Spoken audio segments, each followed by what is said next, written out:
Hello, my dear brothers and sisters, and I welcome you all to a new episode of Unsolved Crime. Before we proceed with today's story, please subscribe to and press the bell icon so that you never miss a notification from my channel.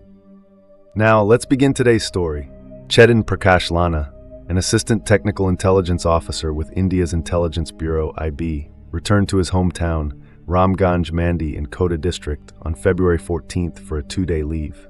He lived alone in Delhi, while his parents resided in Ramganj Mandi, and his wife, Anita, lived in Jalawar with their 2 young sons.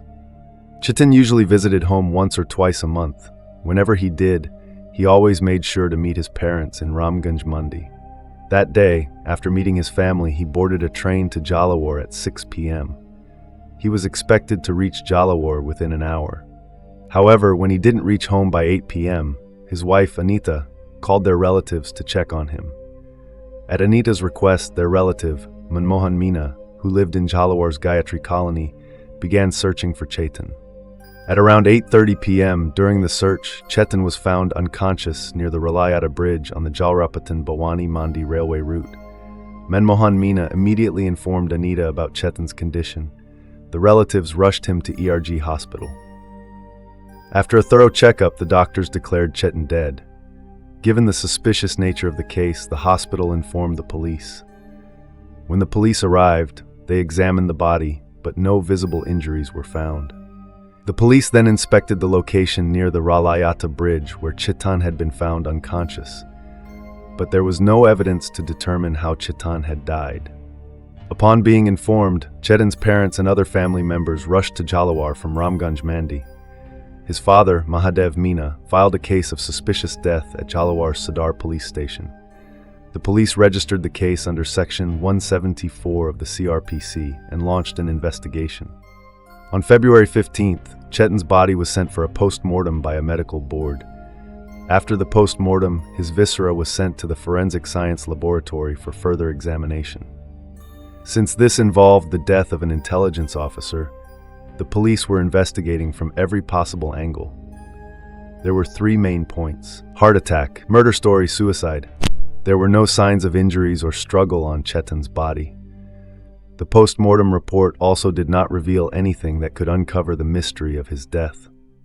Now, the police were faced with a crucial question. When Chetan was traveling from the train to Jalawar, how did he end up at Ralayata Bridge, and how did he die? The police searched for answers for several days but found no significant clues that could determine the cause of Chetan's death. Meanwhile, Chetan's father, Mahadev Meena, filed a legal petition in court stating that Chetan had been murdered in a premeditated manner.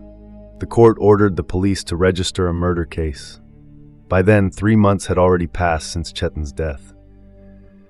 In the second week of April, a case was registered at Sadar police station in Jalawar against unknown individuals for the murder of IB officer Chetan Prakash Lana. SP Anand Sharma assigned additional SP Chagan Singh Rathore to lead the investigation. A team was formed including Sadar Station in charge Sanjay Meena, ASI Ajit Moga, Head Constable Madan Gurjar, Kundar Rathore, Mahendra Singh, Hemant Sharma, and several other constables. The police team began by investigating Chetan Prakash's daily routine. They then interrogated his friends, acquaintances, and anyone who might have had a motive against him. Further, Chetan's colleagues at the Intelligence Bureau office in Delhi were questioned. The police team visited Ramganj Mandi, Jalawar railway station, and Ralayata Bridge multiple times to gather evidence. The cyber team retrieved mobile tower records from various locations. They also collected detailed information about Chetan's family and conducted inquiries with his relatives. During the investigation, a shocking revelation emerged. Chetan's relationship with his wife, Anita, was not good. The police then used technical surveillance and informants to piece together the events leading to his death. After an extensive investigation, on June 25th, the police arrested Chetan's wife, Anita, in connection with his murder. When questioned, Anita revealed the entire truth. It was discovered that Chetan was murdered in a well-planned manner by police constable Praveen Rathore and his associates. Anita was also involved in her husband's murder. Praveen Rathore and Anita were having an illicit affair. Chetan had suspected this for a long time. Their conflicts had escalated, especially after Chetan began doubting whether his younger son was actually his or Praveen's. Chetan had even insisted on conducting a DNA test, which terrified Anita and Praveen. They feared their affair would be exposed. This fear led them to a chilling decision. They planned to eliminate Chetan. Praveen Rathore, along with his associates, made 5 attempts to kill Chetan. 3 failed, and the 4th plan, to murder him at his home in Delhi, was also unsuccessful. But the 5th time, they succeeded. Praveen Rathore, once part of Jalawar Police's special team, was later assigned to the Anti-Corruption Bureau, ACB, where he continued working in Jalawar. Being a police officer, he had deep knowledge of how to manipulate crime scenes to make murder look like an accident or natural death. He used this expertise to execute his plan flawlessly. Chetan was kidnapped, and a heavy dose of ketamine injection was administered to him, putting him into eternal sleep. Ketamine is a restricted narcotic drug, not easily available in the market. It is used only in hospitals and medical institutions.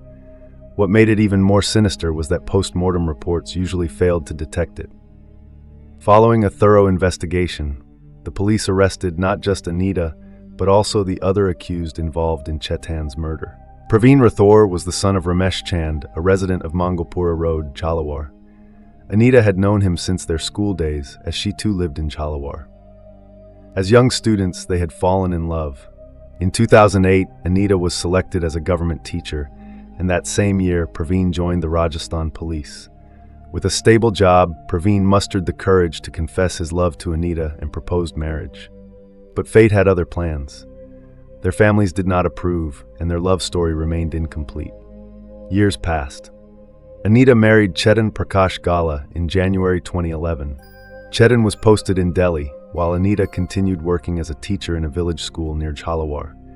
The distance was challenging, but they adjusted. In 2012, Anita gave birth to a baby boy, Kshitij.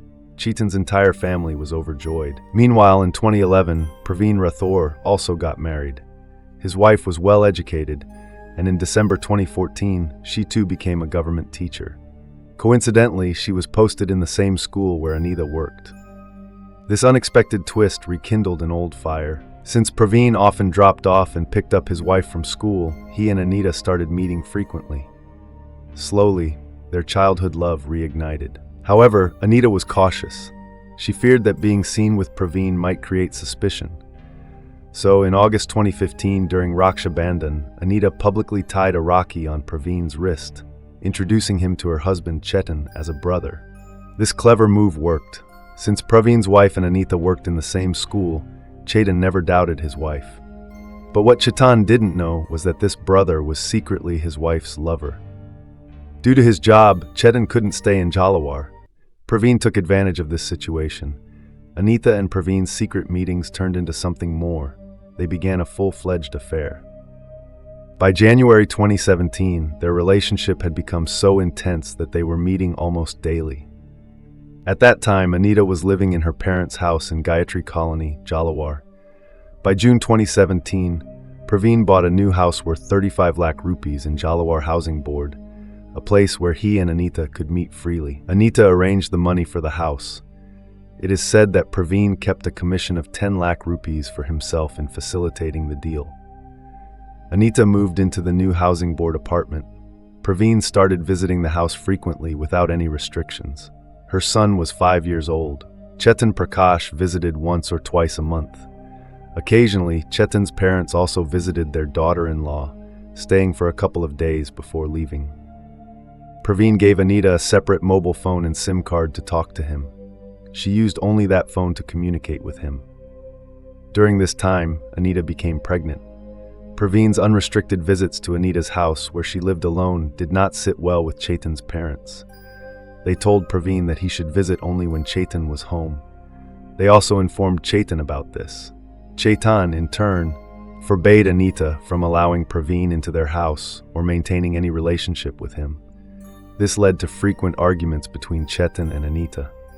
In October 2017, Anita gave birth to a baby boy in a private hospital. Praveen was present at the hospital during the delivery. Chetan and his family grew even more suspicious when Praveen changed the newborn's nappies. Chetan's family objected to this, but Praveen remained unaffected. After childbirth, Anita returned home, but conflicts regarding Praveen continued to escalate. Due to daily disputes, Anita attempted suicide on November 7, 2017, but was saved in time. Chetan's increasing hostility toward Praveen troubled him deeply. As a result, Praveen decided to eliminate Chetan. Praveen was friends with Shahrukh, who dealt in buying and selling vehicles and worked as an RTO agent. Shahrukh was a resident of Topkhana Mohalla in Jhalawar. In December 2017, Praveen told Shahrukh that his cousin's husband physically abused her. He claimed that the husband worked on computers in Delhi and needed to be killed.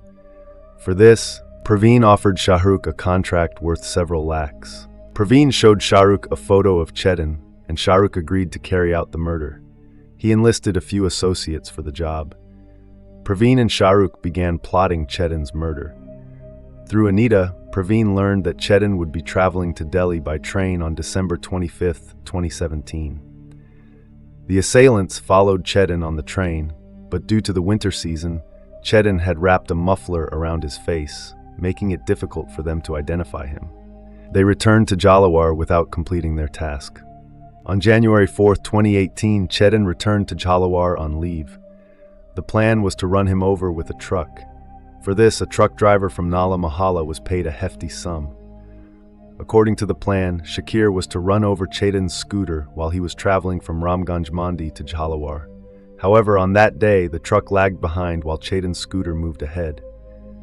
The plan failed. A second attempt was made on January 5th, when Chetan was to travel from Jhalawar to Ramganj Mandi on his scooter. Shakir chased him and attempted to crush him near Rani Agat by hitting his scooter with the truck. Chetan, though severely injured, survived. Only his scooter was damaged.